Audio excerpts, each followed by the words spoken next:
Doctor साहब, मैं ये पूछना चाहता हूँ कि गर्मी आ गई हैं तो हमें सनब्लॉक कौन सा यूज़ करना चाहिए और उसको अप्लाई करने का तरीका भी बता दें। जैसे कि हमारी पेशेंट ने एक बहुत ही इम्पॉर्टेंट क्वेश्चन किया है कि आगे गर्मियाँ हैं और गर्मियों में हमने अपनी सन स्क्रीन का इस्तेमाल का इंतखाब कैसे करना है according to our skin type. तो आप लोगों को ये बिल्कुल पता होना चाहिए कि सन ब्लॉक्स जो हैं वो डिफरेंट टाइप्स के होते हैं।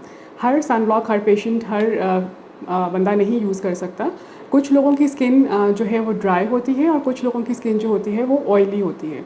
तो सबसे इम्पॉर्टेंट चीज़ तो है कि जिनकी ऑयली स्किन है अगर वो नॉर्मल सन ब्लॉक लगा लेंगे तो उनकी स्किन के ऊपर डिफरेंट प्रॉब्लम्स हो सकती हैं। एक्नी का प्रॉब्लम हो सकता है, फॉलिकुलाइटिस हो सकता है।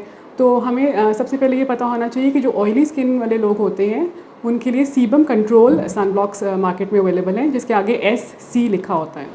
तो ये एक बहुत ही इंपॉर्टेंट चीज़ है कि हर ऑयली स्किन वाला बंदा जो है वो हर नॉर्मल सन ब्लॉक नहीं यूज़ कर सकते।